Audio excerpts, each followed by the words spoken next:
Good morning. Good morning. Good morning.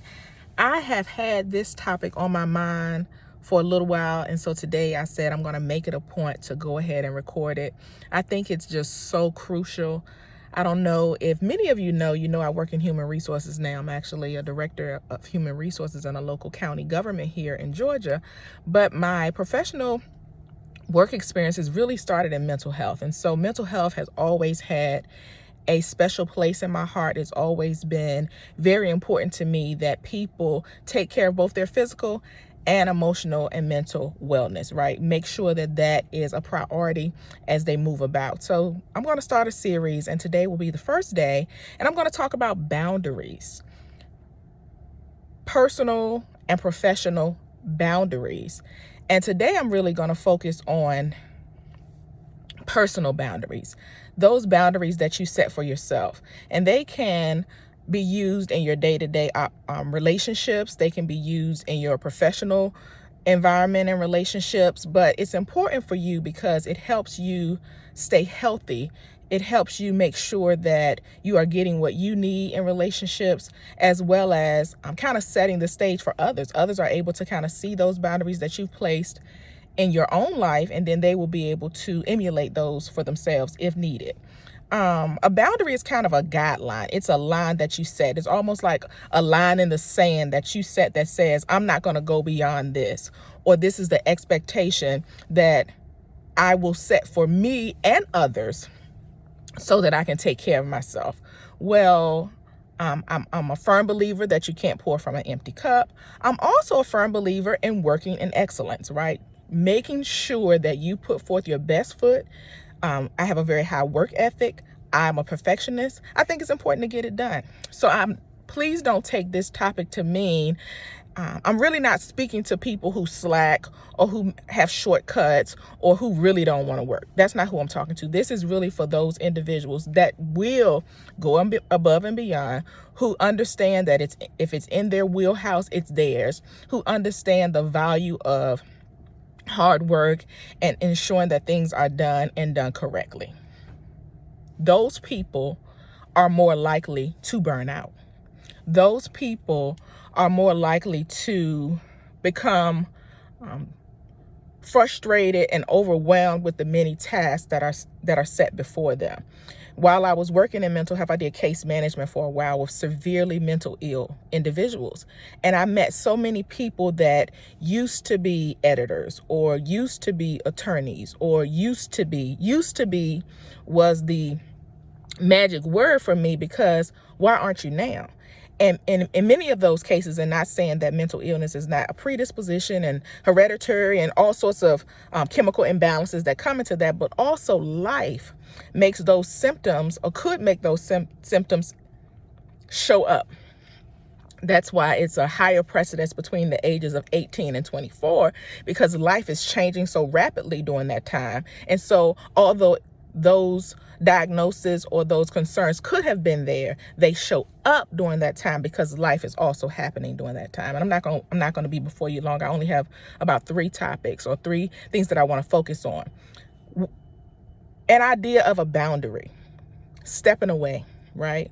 So what does that look like for you? Does it mean ensuring that you go out for lunch, or ensuring that you leave on time, or scheduling a telework day? Whatever it is you need to show up as your best self, set that boundary. Of course, discuss it with those that you need to discuss it with, your manager or your supervisor. But if that's what you need, then make sure you take time to do that. Not to say you're going to be able to go to lunch every day. As a matter of fact, that's not really one of my personal boundaries. One of mine is to go home on time. Not to say that I won't think about things after, but ensuring that I set that boundary, because if I don't, if I'm no longer here or if you're no longer there, they're going to replace you. I just told you I work in human resources. We will terminate and fill the job.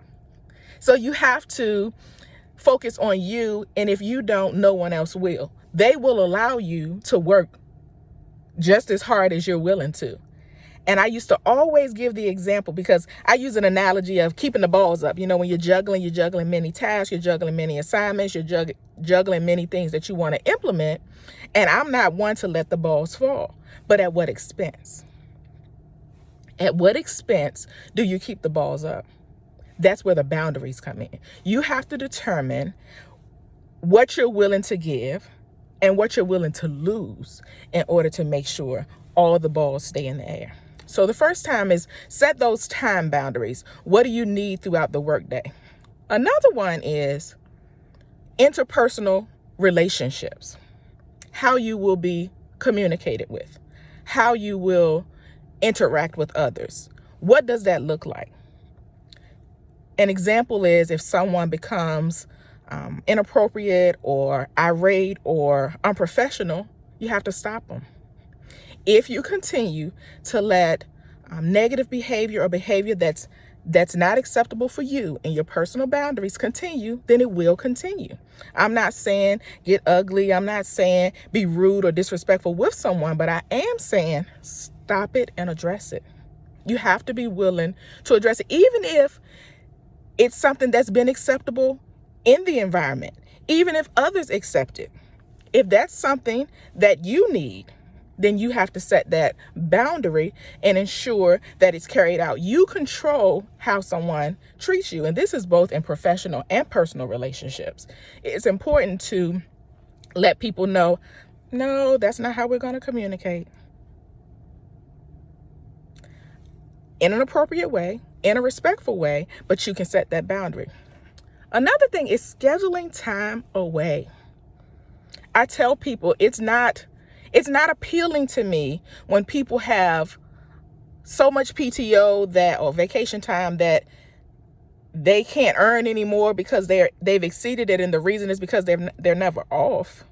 How are you showing up as your best self if you never step away?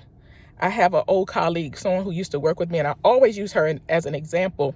She takes a vacation quarterly, not just a couple days. I mean a vacation. Cabo, Dubai, Africa, quarterly. It's important to her to be able to see the world, to be able to visit other places, to refresh and renew so that when she comes back to work, she's at her best self. If not, what happens is you're tired, you're more resistant to change, you're not as focused because you have not had time to refresh and renew. And I'm not saying that the time away has to be an extravagant trip. You have to decide what you need. As you noticed at the beginning of this video, I said personal boundaries. So what works for you may not be the same as what works for someone else, but you have to spend time with yourself to realize exactly what it is you need. I like traveling, but I also like the spa. So for some people, it could be yoga, bike riding, going for a run or a walk. It just depends on what you need, but it's important to spend time away. So if you take a week off and it's a staycation, do some of those things that you like. But if you take a week off or 2 weeks off and it's a vacation, do that as well. It's just important that you schedule time away. Another one is pouring into yourself, ensuring that you're getting what you need as far as education, as far as exposure, as far as learning, because what will happen is if you don't set those boundaries, you will burn out from routine, right? So sometimes it's just, you just get up in the morning, put your clothes on, go to work, go home. Get up in the morning, put your clothes on, go to work, go home. That's really dependent. If that works for you, it does. For most people, it doesn't. But that really doesn't give you an opportunity to invigorate, try new things, grow. And so you want to make sure that your boundaries also include making sure that you're pouring into yourself. Because what will happen is sometimes your company or if you're the business owner or your customers will just take. The boundary means no. At this point, I'm going to give, but I'm also going to pour into me. Pouring into me makes me show up as my best self. So I hope this wasn't too long, and I hope you understand what I'm saying. If you have questions for me, please post them down below. DM me. I want to make sure that I get your questions answered. But the overarching message here is you set the tone. You determine what you need and how people treat you. And the way you do that is by setting those personal boundaries. I'll see you next time. Have a great day. Thank you.